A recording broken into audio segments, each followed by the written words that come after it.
Hello and welcome to Border Crossings. I'm Owen Byrd. Thank you for joining us again on this show, which focuses on issues of regional importance to the communities of Palo Alto, East Palo Alto, Menlo Park, and Stanford. Today, our show is focused on transportation issues, and joining me are local government officials and a local transit advocate to discuss these issues of concern to our region. Dina Mosser, council member from Palo Alto, Steve Schmidt, council member from Menlo Park, Duane, a council member from East Palo Alto, and Adrian Brandt, the president of Peninsula Rail 2000. Thank you all very much for being here on Border Crossings. What I'd like to do to begin with is to give each of you a chance to report briefly on current events in terms of transportation in your communities or along the corridor in which you take an interest, in order to introduce these issues to our viewers. And Dina, why don't we start with you? Great. There's a lot of things going on in Palo Alto and a lot of interest in our community on transportation issues. And I think the focus has been on the implementation of a local shuttle system in town. And over time, that shuttle system should well serve the entire community and be interconnected with the cities of Menlo Park and East Palo Alto and also Stanford University. So it's a very exciting time. I think we'll see those first shuttles running later this year, and there'll be an add-on to the special event shuttle program, which has been running now for 5 years. Anything other than shuttles that you want to give us a heads up on the front end? If not, we'll get to front end of our show. Doing? Oh, the bike station is doing quite well, actually. And yes, actually there are some things. The bike station at the Caltrain station is becoming more and more of a success. They don't have coffee yet, but they have cold drinks, and I understand that those have been very popular.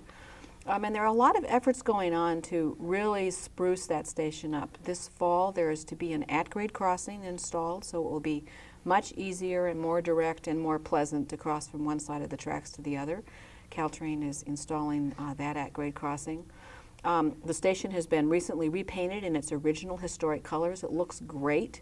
And we have identified a source for the glass block that was originally in all of the tunnels as well as the windows of the station, so that we will be restoring all of those tunnels and the station glass to its original form. So there will be light in all of the tunnels, and it will be much more attractive. I think the public is going to really enjoy that. Well, I'm sure we'll come back to Caltrain with Adrian and among all of us shortly. Steve, what about in Menlo Park? Well, Menlo Park has a shuttle story as well. We've been running our shuttles for, I believe, about 2 years, and we're evaluating one line that goes into the Stanford campus.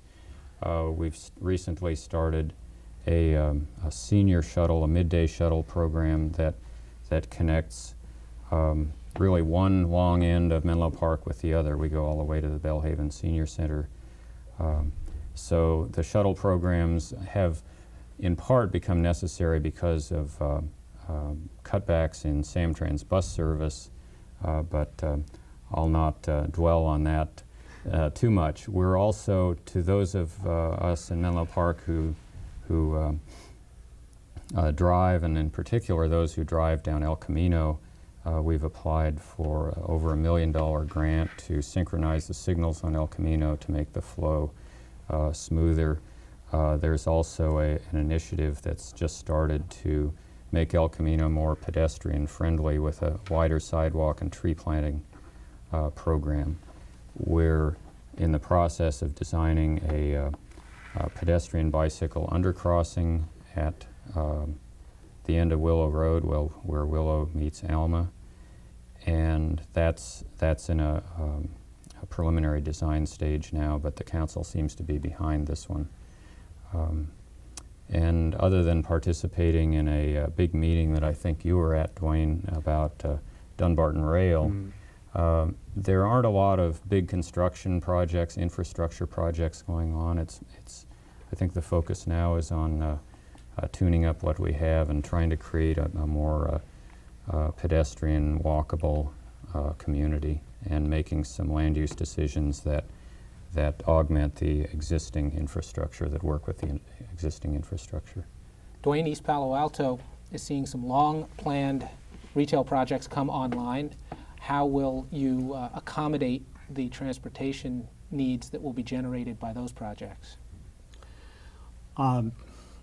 Well, everybody that commutes through our city each day, and there are quite a few of them, 30,000, is familiar with the construction that we're in the middle of right now. That's going to continue for the better part of a year. Pretty much about the time that we button up with the shopping center, we'll be opening up some construction related to the University Circle project. So short term, there are some challenges as far as getting through there. Long term, it's part of the big picture for us for developing some tax base. The East Palo Alto transportation situation in general it's pretty simple. There are two great big issues.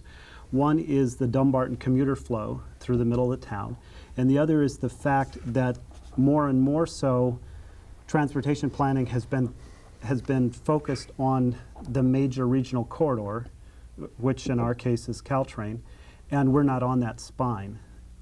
So one way or another, almost all of the issues in town sort of orient around one of those two big questions. I don't know if there's time now, but sometime perhaps later in the hour we can come back around to those. On a more immediate basis, the things that we're looking at short term are making the regional bus system work better for us, particularly extending hours of the day. We have a lot of people that work swing shift and work night shift, and we're making some progress there. And also just dealing with the commuter flow in neighborhoods, which our neighboring cities deal with as well.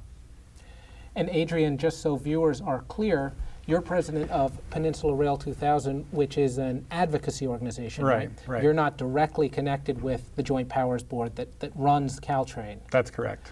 But given your focus on Caltrain service, tell us what is the latest, what is new and interesting, what's going on the tracks. There's quite a lot of different things going on. We have always been focused on seeing that the train service gets upgraded to a transit level transportation corridor that is not skewed toward the sort of the 9 to 5 commuter, which it traditionally has been. And in the approximately 8 years or so that the line has been in public ownership under the Joint Powers Board, we've kind of been frustrated with the rate of improvement that I think that we were expecting to see once the line was bought and brought into public ownership. So formerly it was SP Railroad, and they weren't in the business of really wanting to provide transportation. What we're really focused on now is watching the process to make sure that electrification, which really translates to a modernization of the service, bringing it in sort of into the 20th century, 21st century, making it electrified, making it cleaner, quieter, faster, improving the perception of that it's not this lumbering old diesel train that really is just sort of hanging around waiting for BART to come in and save the day. That's one of our key focuses. Another one has been, and always has been, continuing to push for the downtown extension. As a lot of people know and are very frustrated with, the train drops you off about a mile away from where most people really want to go within San Francisco. And this project has been the subject of many false starts and reevaluations, and it's been very, very frustrating for us.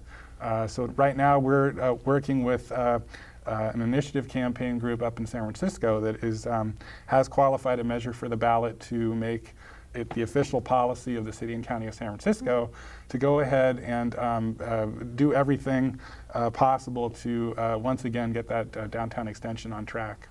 Well, I'm sure we'll come back to that subject when we revisit rail issues here on the show. But I'd like to turn our attention at this point to the very local, perennially hot-button issues of traffic and parking. And I know as 3 locally elected officials, I'm sure that you hear from your constituents on those 2 subjects as much as any other. Let's talk about parking first in these 3 communities. There's a faction in each community that says, my gosh, we need more parking because it's difficult when I go downtown or go to a commercial area to park my car. And there's another faction that says, well, we shouldn't increase that parking because all that's going to do is drive the supply of parking and increase the demand then and enable and encourage more people to drive. What should our communities do? Should we add more parking or not? Dina? Yes, no. I think if one looks at the record, just squeezing down the parking supply doesn't necessarily work to change people's travel patterns. Stanford University is a good example of that. A few years ago, they were removing parking lots, and they are now building parking lots at the same time that they are working to expand their Marguerite service and expand the number of employees who are using alternative means of transportation. So I think it's very important not to do parking planning that provides parking for everybody who might ever want to come at any particular time. Like, you don't want to have parking that would handle all of the cars who come to the Festival of the Arts, for example. That's silly. But you do need to provide a base amount of parking, understanding that it's not enough, and then at the same time you're doing that, you need to be promoting the alternatives and making the alternatives more and more readily available so that people will use them. And of course, making sure that people are willing to walk, they're comfortable walking from place to place so that they can make those connections between different services that they might have to rely on. Steve, I took my boy to get a haircut yesterday in downtown Menlo Park, and we drove and we parked. How are you going to get me to switch to some other mode of transportation so long as the parking is reasonably free, easy, and convenient?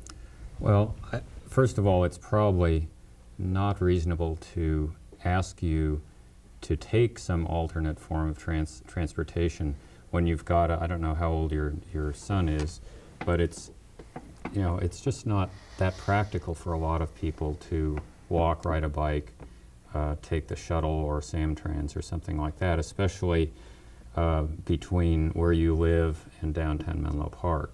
So, like Dina said, I think we need to be realistic and expect that people will want to drive. Many people will want to drive. They have, in many cases, no alternatives. But there's also a matter of this demand that really knows no limits. And if we build parking, it will continue to be really easy, and people who otherwise might consider walking or riding a bicycle or taking transit or living close to an activity center where they find themselves frequently will just not have any space left for those activities. So my feeling is that we need to explore alternatives that somehow temper the demand. I think charging for parking is something that, like Stanford University does, might be a good start and might in turn fund transit or some other amenities that provide an attractive alternative to driving. For big businesses, the office park kind of environment, I think a parking cash out that rewards people significantly for not driving is another possibility that we're just beginning to talk about at a policy level at the city. So there are some in Menlo Park who want us to build parking structures downtown, and I think we have to be very careful about that and make sure that there are other benefits. For instance, a dual use between Caltrain and the development, or something like that. I just don't think we can keep building more parking, which we actually haven't done for quite a while, as many visitors to Menlo Park would observe or agree. Duane, in East Palo Alto, is parking within the neighborhoods a hot button issue? Yeah, parking's a very hot issue, but of course we don't have a downtown commercial retail office parking problem because we really haven't rebuilt the downtown yet. Our two hot button issues around parking are finding a parking spot in the neighborhoods, sort of neighbor to neighbor issues around that. And then no parking on University Avenue has been very controversial. On the parking in neighborhoods issue, from time to time, the the suggestion comes up, and several people in the community feel very strongly about it, that we ought to have no parking, no overnight parking on the streets. The way Menlo Park does. The way Menlo Park does. And there are, at present, probably as many people that think that's a great idea as think it's a lousy idea. And I occasionally hear from, one group or the other. Those who think it's a good idea, is it a question of aesthetics, just to get the cars off the street overnight, or is it an attempt to control If I demand have for 2 parking? cars and my neighbor has 6 cars, over time I can become annoyed with my neighbor because visitors to my house can't find a spot in front of my house. That's the flavor But let's of talk about the that issue. for a minute, because there seems to be in all our communities a sense of entitlement to the parking spot that's in the public right-of-way in front of homes. Mm-hmm. But that's a public spot. Should we, through a permit system or through other mechanisms, explicitly or implicitly, try to deliver that parking spot for the person that lives adjacent to it? Do they have a special claim on it? Or should anyone be able to park there? I've been in communities that have systems that I think work reasonably well. Nobody should have a permanent claim on it. And when it becomes an issue is when a particular neighbor reaches a conclusion that another one of their neighbors has sort of staked it out as permanent territory. So as long as the situation is fluid and it's a resource that can be used situationally, problems don't arise. That's the nature of it. Well, at least when the cars are parked, they're not creating congestion. The single biggest hot button topic, in my observation in all these communities, is traffic congestion itself. And it seems to me there's sort of 2 attitudes toward that. One is the person who would love to see better transit service so the guy in front of him will get off the street and enable him to drive somewhere faster. You've got it. And then you've got some people who want to get out of their car because they think that driving is an unpleasant experience and they wish that they could ride transit or more easily walk or bike. Dina, in Palo Alto, what is city policy? Is it to try to make it easier for residents to drive when they want to get somewhere, or is it to try to deliver to residents the ability to drive less? Both. Because there's interest in the community in both of those things.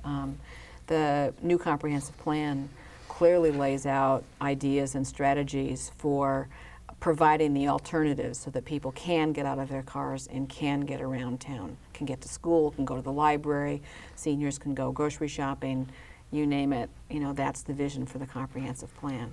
At the same time, when people complain about traffic, typically what they're complaining about is their difficulty getting from point A to point B.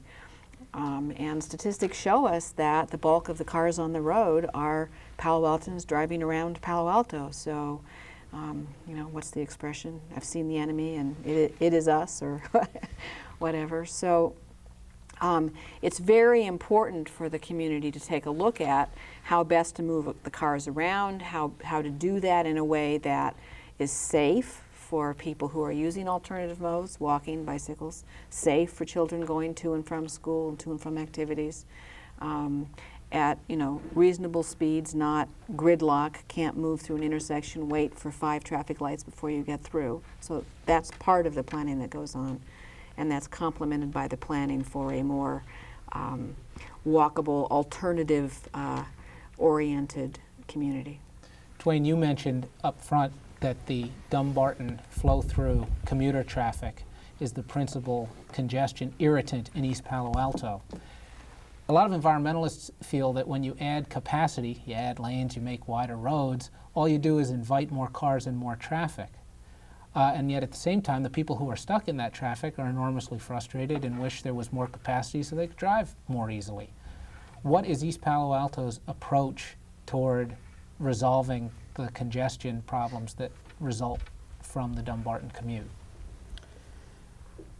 Well, there's long-term and there's short-term. Long-term, we would like to see University Avenue not be a feeder for 101 as the system was originally designed. Obviously, that backs up into issues in both the Menlo Park and Palo Alto. For that to be true for us, either we would have to upgrade Willow Road which is on the border between East Palo Alto and Menlo Park, to a larger capacity, or we would have to punch through a so-called southern connector, down to Embarcadero Avenue, through territory that's currently controlled by Palo Alto, and for the foreseeable future, we imagine it will be. Given that both of those are pretty long-range solutions, though we work for them steadily, what we do is we try to keep the traffic out of the neighborhoods, and we try to have the commuters leave some spare change in the community as they go through, thus the shopping center. Other than that, we're pretty much stuck with that problem. Steve, upgrades to Willow to take the traffic off of University in East Palo Alto? Well, I believe we've done just about as much widening and capacity increases to Willow Road as the community is willing to accept. What is currently being done, and has been in the works for 10 years or so, has been a widening of the Bayfront Expressway that would enable a smoother flow of traffic from the bridge to 101 via Marsh Road, and that interchange was also recently upgraded. The Caltrans planners claim that this is going to relieve the level of congestion on the local arterials like University and Willow. It remains to be seen whether that's true. I agree with Duane that the southern connection idea is certainly one way to get those people to avoid both Menlo Park, East Palo Alto, and downtown, and the part of University Avenue west of 101. But there are environmental issues involved there. And I personally think the long-term solution would be some kind of a either express bus or rail service across the Dunbarton Bridge that might take a similar route but would have significantly fewer environmental impacts.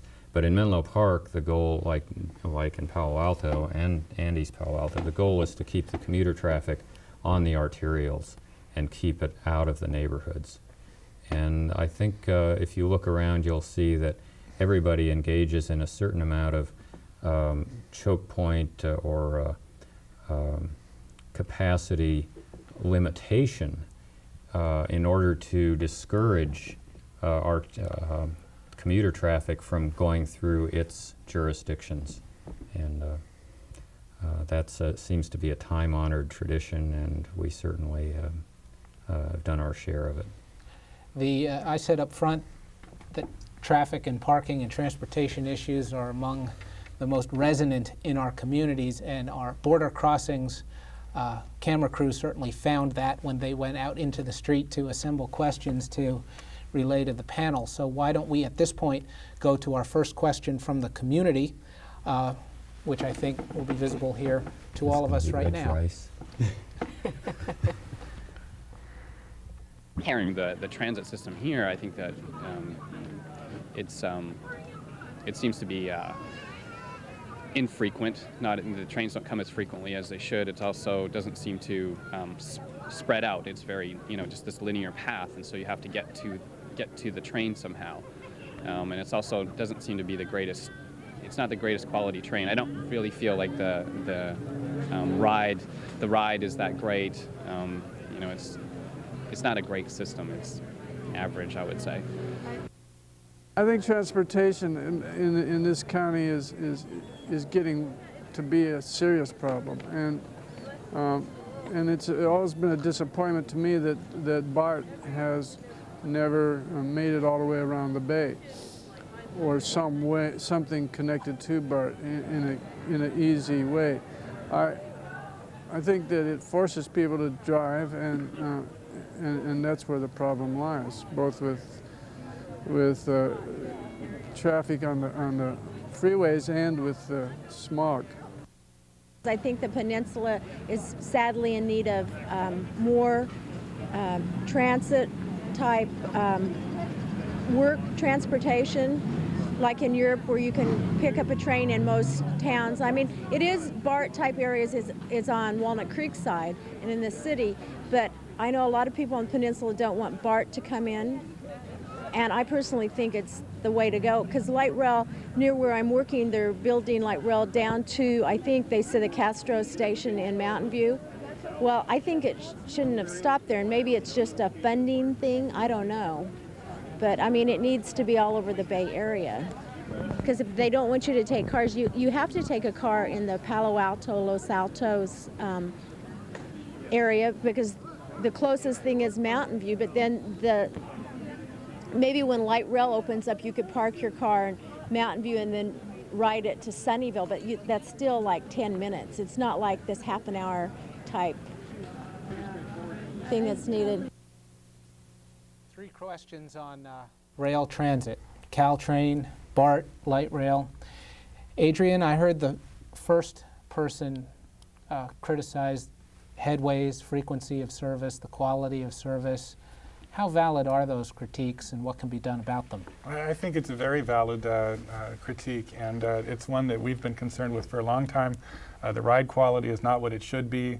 A lot of our membership that has traveled overseas or around the country even compare it to a third world country type of ride quality. It is really very substandard, and it's one that has been a sore point with us for a long time. The equipment that's used right now and the track bed is just not up to what it ought to be. It's not really state of the art. That being said, it's important to remember, a lot of the comments there were about BART, that for just a small fraction of the cost of extending BART down the peninsula, replacing the resource we have in Caltrain, we can achieve the same level of service, the same capacity that BART provides, have it be clean, electrified, convenient, all of these things that the speakers are talking about, the frequency.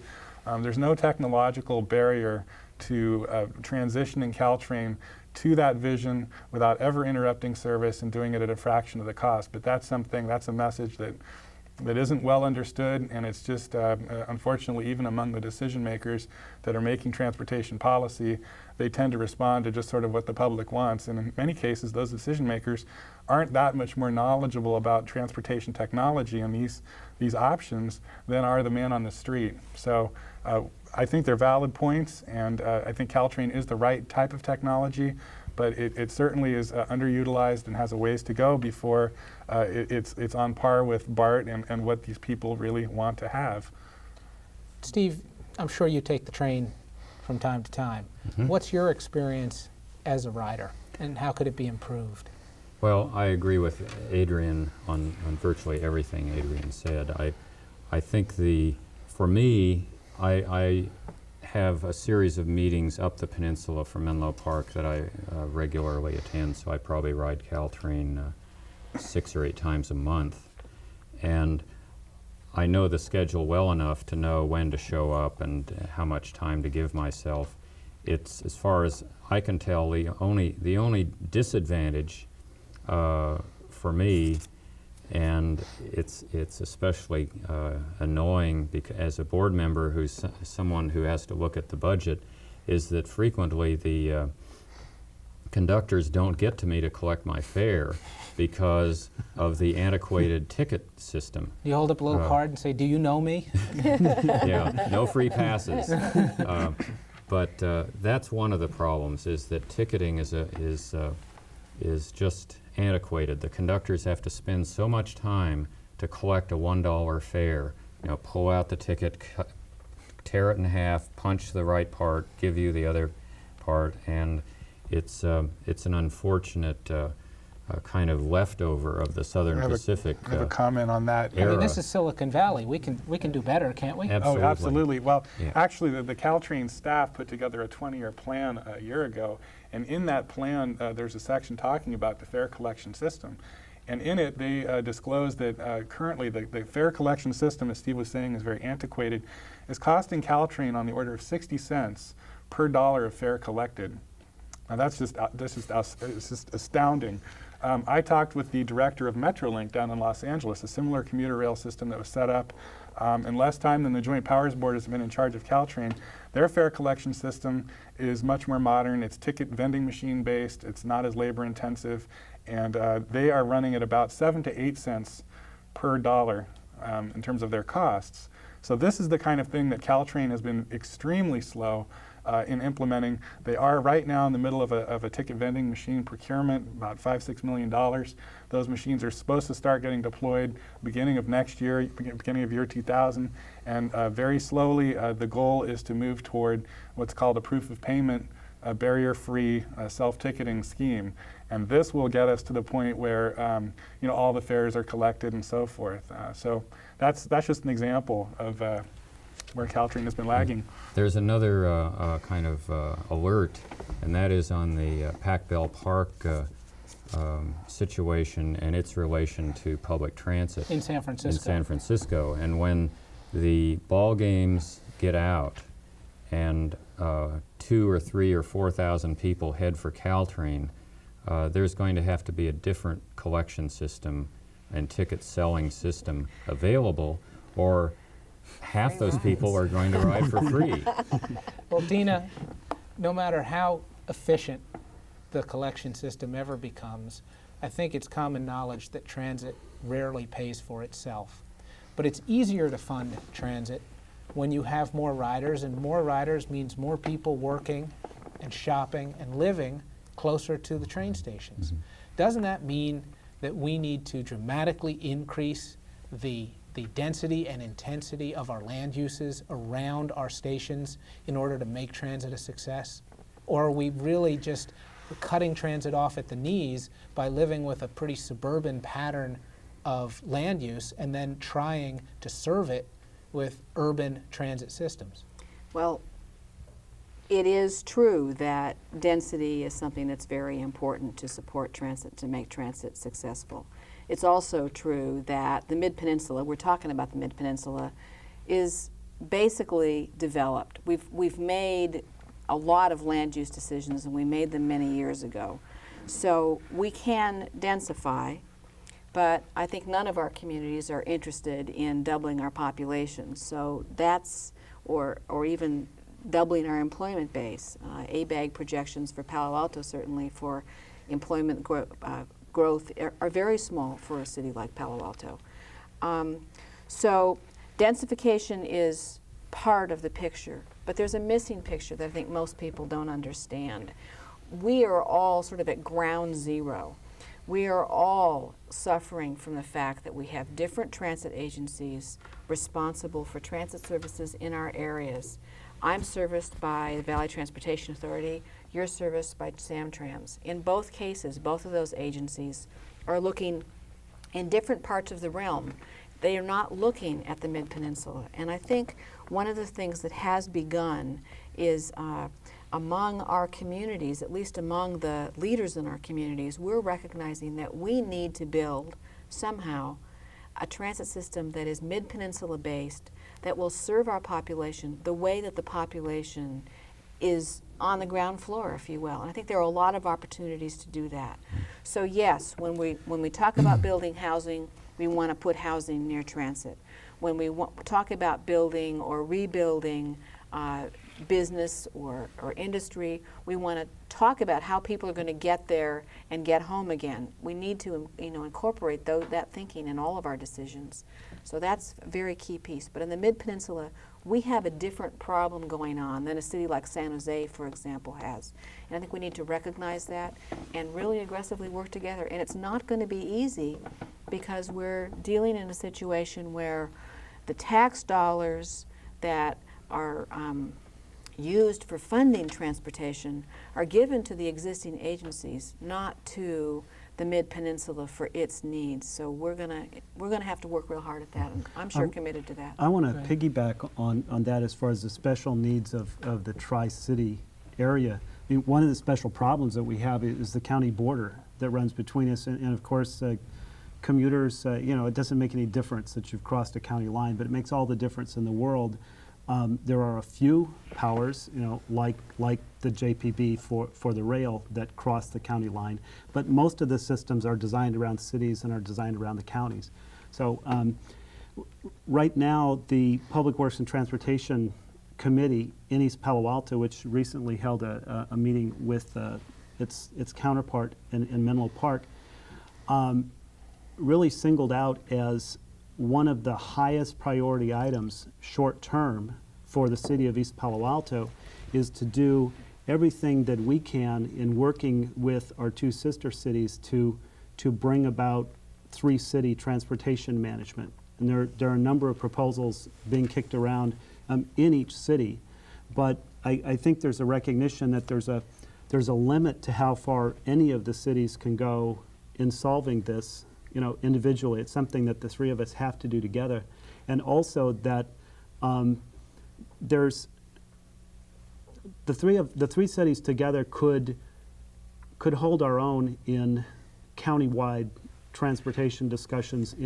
We're at the very southern edge of San Mateo County. We're at the very northern edge of Santa Clara County. So does that mean it's time for Palo Alto representatives to participate with Menlo Park and East Palo Alto in focusing on the transportation service from San, and then vice versa? Exactly what you're saying, except it's all three of those. Each of the three cities needs to be co-involved in that. I have a very telling example, I think, of the problem that we face.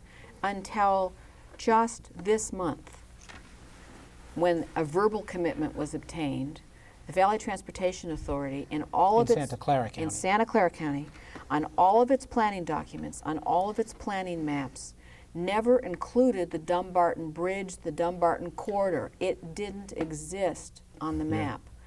And yet for Palo Alto, as for East Palo Alto and Menlo Park, that's where our commuters are funneling through. And I'm sure that's true for Samtrans as well. It's just not, it has to be someone else's problem. It's not in my jurisdiction. But if it's not their problem, whose problem is it? And that's why I think we've never gotten anywhere with the Dumbarton Rail or, any other ideas. I know you're interested in the ferry system. I think those concepts haven't gotten very far because the people who are making the policies and deciding how the money is being spent don't have any responsibility for solving the Dumbarton Corridor problem. Well, Adrian, let's talk about that for just a minute. There's an alphabet soup of agencies out there, but the one at the top of the heap is the Metropolitan Transportation Commission, or MTC, and it creates a regional transportation plan, which is a blueprint for funding various forms of transportation in the Bay Area. How does Caltrain and the Joint Powers Board muscle its way in to the regional funding that it needs to deliver the great kind of services that you described? Not as well as I'd like. The MTC, actually, that you should just mention the MTC, the Bay Guardian, just to put in a plug, current issue has a fantastic article about what's wrong with the MTC, and in fact, I think the editorial is traffic hell that we're looking at. The MTC has not been very proactive in trying to shape or drive regional transportation.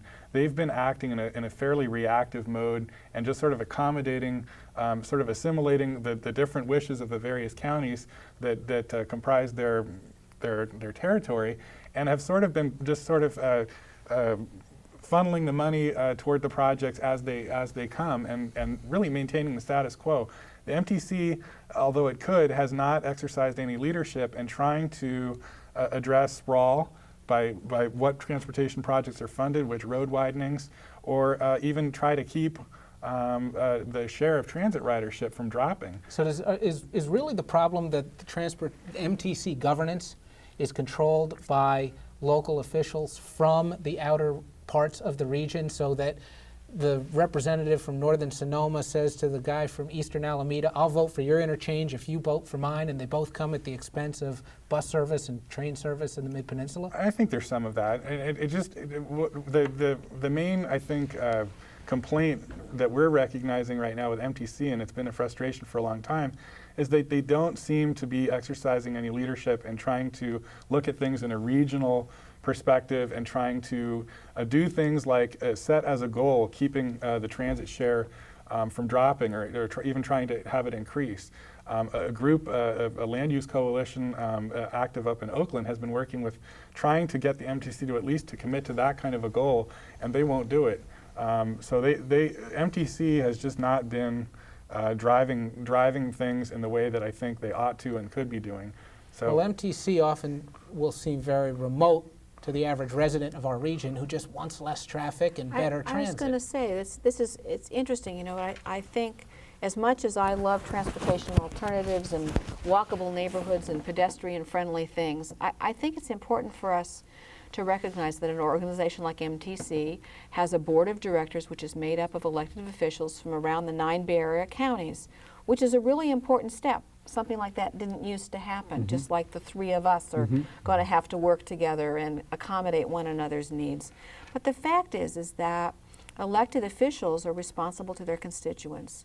And, you know, if you talk to people, you'll discover most people like cars and want cars to be accommodated. So we're in this funny thing. People don't like traffic, but they do like cars. They do like cars, and they like their ability to use their car. But they don't know anything else. Well, they don't know anything else, but it is diametrically opposed, and it creates a very difficult situation. Speaking of what the people want, we have gathered other questions for you from people in the community, so let's again go to our videotape. Bikeways between Palo Alto and Redwood City. And also, I would be interested in if you had some plans to put up signs around the city for bicycle commuters so that cars are aware that people are on bikes. Share the road signs or something would be of interest to me. So I'm wondering if you have any plans to do that.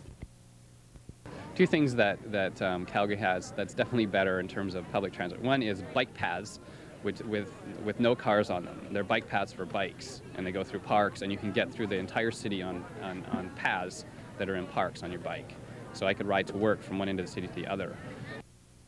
Steve, I think you are the most enthusiastic cyclist with the road rash occasionally to show for it among our panel. Let's talk a little bit about bike paths and bike travel in our region. How good is it, and how could it be improved? Well, I think it can be improved, and there's some action being taken at the county level.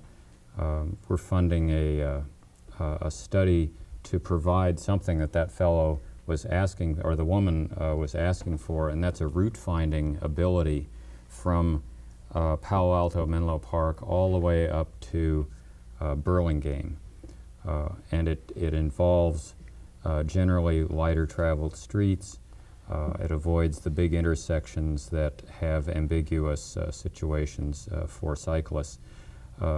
It's an interesting statistic or reality that bike paths themselves actually are not safer for bicyclists. There may be a perception, but more accidents involving cyclists happen on bike paths than on the street.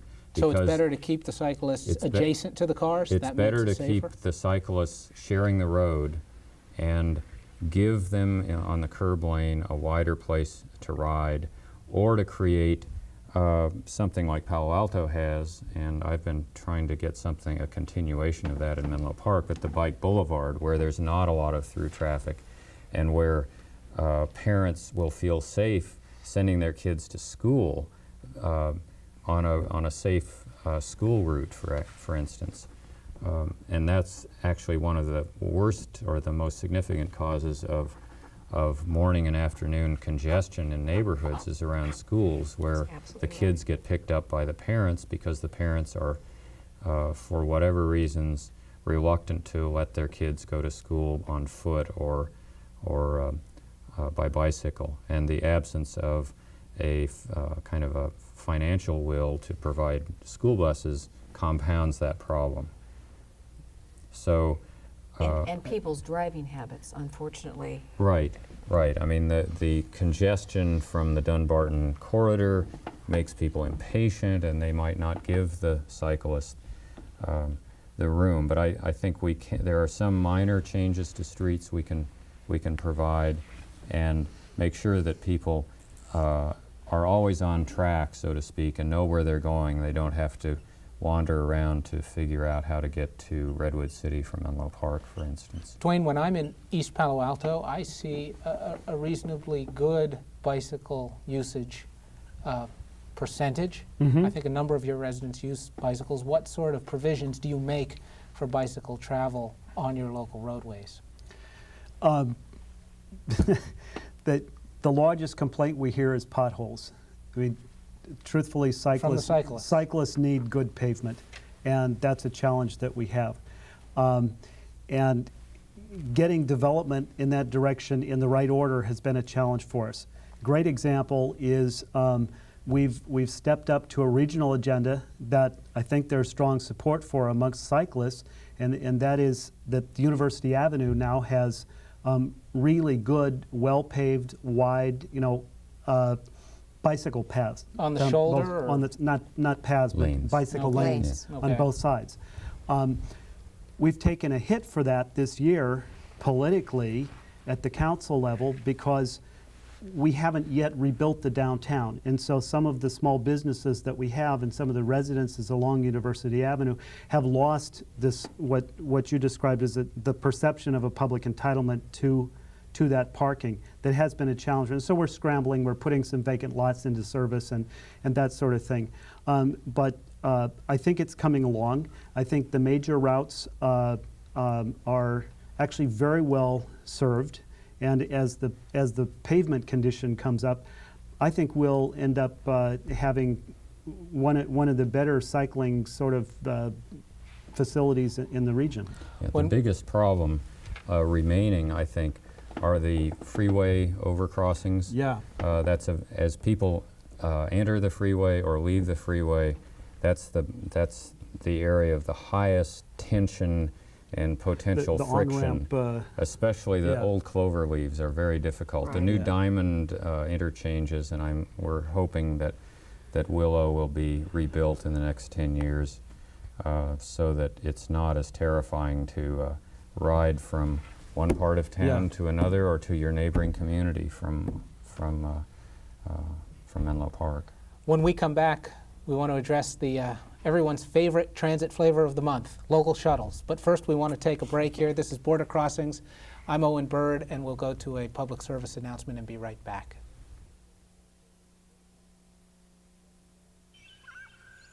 In the woods, a man casts off his years, and at what period soever of life is always a child.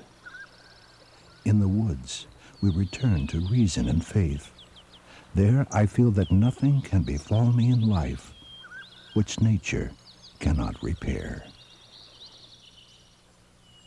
Sempervirens Fund, saving redwood forests. We're back here on Border Crossings. My name's Owen Byrd. With me today are Dina Mosser from the Palo Alto City Council, Steve Schmidt from Menlo Park, Duane Bay from East Palo Alto, and Adrian Brandt from Peninsula Rail 2000. All of you mentioned, or the three public officials mentioned up front, development of local shuttle systems and enthusiasm for local shuttle systems. Dina, I don't remember a council candidate's brochure in the last decade in this town that hasn't mentioned support for the shuttle, And the City Council has finally adopted a plan. Some are enthusiastic about it, some think it's too modest. Explain to us what it'll do. Well, it's a plan that over the next 5 years will allow us to test out some routes in town, see if the ridership along those routes is what we think it will be, and will also enable us to get used to running a shuttle system. After all, though Palo Alto is a full-service city and we do a little bit of everything, we've never, not in recent years anyway, run a local transit system. There are, the detractors are concerned that there's just not enough money put into it to start. I think we all share the goal of having it be successful. My particular point of view is that starting smaller means that we will be more successful because it will enable us to build on our success. There are a number of partnerships that we need to put together in order to start building the funding matrix that's going to make this happen. The city's general fund in no way is going to be able to support a full-service shuttle system. Two of my partners, hopefully, are sitting here to my right. We need to be partnering with agencies like VTA, the school district, and to date there's really been no major outreach into the business community looking for partnerships and participation in funding. But Dina, this initial program anticipates 30-minute headways on the one of two routes that will run through the center of town. That's correct. And we talked about the importance of headways on Caltrain. Here, busy Silicon Valley, people won't seem to to wait to take a cell phone call. This is How not can a, we- this how is can not we a get commuter people service. It's not a commuter service. It's not ideal. I don't particularly like the fact that they're 30-minute headways either, but it is affordable to start, and it is a midday service. And the idea is that 30-minute headways will make it possible for the senior citizen to go from Stevenson House down to Co-op to buy groceries and go back again, or to go visit a family member, go to the library. And there also will be some service that might be useful to school children who need to travel around. So it isn't going to serve those people who have high pressure needs to get someplace in a hurry, particularly, to and from work. But it will serve a segment of the community that does want to get around town and perhaps doesn't even have a car to drive. Steve, Menlo Park is 2 years out in front of Palo Alto in this local shuttle experiment. What can Palo Alto and other regional communities learn from your experience?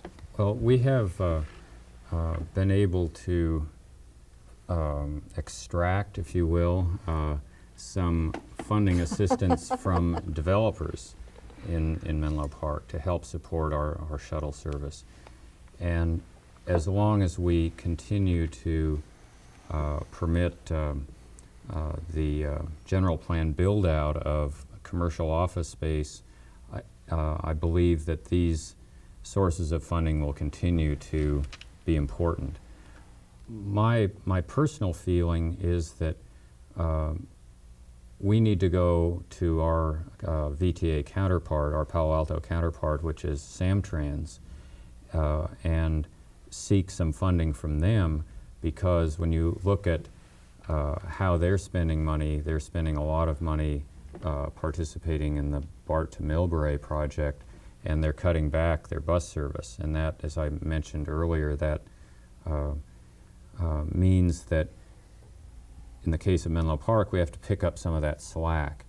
And I just don't think that they should be able to get off quite as easily. And I think the big public transportation agencies that we're paying sales tax dollars to should help support these local shuttle systems. Duane, you mentioned up front that East Palo Alto sometimes gets left out of the conversation because it is at some distance from the Caltrain corridor. Yet it seems to me that local shuttle service is precisely the sort of transit mode that can best serve a community like East Palo Alto. How do you get in the loop on shuttles? Yeah, I think there's a shuttle in our future, probably not too far away, probably within the next couple of years. One thing that I think East Palo Alto brings to the table, working with the other two cities, I think that the three of us will be able to team for some funding just because of some of the unique configurations that are there. To be real specific about it, with it at the corner of Willow and Newbridge, there's 6 different transportation routes that come within a quarter mile of that intersection. Similarly, down toward Mings, where the new 24 is going over there, there are 3 routes that go through there. We have a commitment from the University Circle developer pretty much at the Creek and University Avenue, and a high level of interest from the Crescent Park Homeowners Association for seeing some kind of linking node there. When you put the 3 of those together, it's almost a slam dunk funding proposal to take to the feds to say, hey, how about a shuttle that links these 3 points and goes through the several key places in East Palo Alto that could be really positioned as something that would link key pieces of both of the 2 sister cities' shuttle systems as well. Duane, that's one example. Shouldn't that be integrated with Stanford's Marguerite system as well? Well, it would be one of the routes. When I say the 6 routes that go through the intersection I mentioned, one of them, for instance, is a shuttle that runs several times a day that goes from Hoover Tower over to the Campanile in Berkeley. And the Marguerite can touch into several other nodes. Dumbarton Express. Dumbarton Express. I mean, one of the things that's missing with the spine and everything coming off the spine, there's not a middle level. 10 years from now, when the system's working well, there's going to be a whole set of gradations of small neighborhood things that connect to larger between neighborhood routes that connect on up, to the spine. And But to the average resident who just either wants the traffic out of their way or wants to take transit, multiple modes, transfers, different it's schedules, not. And it all sounds people very react to it confusing. like it isn't confusing, because if I drive over to my folks' house, if I describe that journey to someone who's not familiar with getting in the car and driving that route, I go here and I get on the expressway and I get on the freeway, I get back on the expressway. That's very complicated. Why would I do something like that? Well, that's not. That's driving to my folks' house.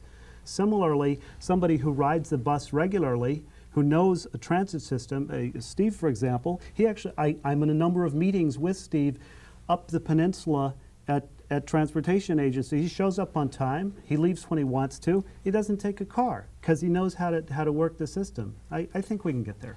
Adrian, how do we integrate Caltrain service and these local shuttles? Well, I just want to talk a little bit about it's quite old actually, I think about 5 or 6 years old. Caltrain has a very successful workplace shuttle system that feeds out from a number, better than half of the stations, I would say. Mountain View, for example, has something like 4 or 5 different shuttles at the Mountain View station. The station I ride to daily, Lawrence, down in southern Sunnyvale, has probably 5 to 6 shuttles, and it's amazing the number of shuttles that are there. And then those are linked in with the train schedule, so there's no waiting. They're commuter oriented. And then there's the airport shuttles that are free, and they're already there. So I think there's a lot of resources there that people aren't even aware of. And if they go to a web page, transitinfo.org, they can look up all these shuttle schedules with the routes and the maps and learn a little bit more about it, but they're already there. Why don't you go ahead and give that website again? It's all right, that's transitinfo.org, and that webpage is an excellent resource. It covers all of Bay Area transit, maps, schedules, not only Caltrain, but literally all scheduled transit in the entire Bay Area is covered there. And I think we want to provide some additional web resources to our viewers to access different transit information so that they can take advantages of the services that are already there. Well, from bikes to trains to shuttles, none of this sounds very easy to implement, and it all sounds very expensive. But at the end of the day, in this region, clearly frustration with traffic and congestion and parking challenges will remain central features of our local community life. And so I'd like to thank City Council Member Dina Mosser from Palo Alto, City Council Member Steve Schmidt from Menlo Park, Council Member Duane Bay from East Palo Alto, and Adrian Brandt from Peninsula Rail 2000 for all of the time and energy that the 4 of you put in trying to solve or at least address this issue in our region. Thanks also to you. I'm Owen Byrd, and this has been Border Crossings.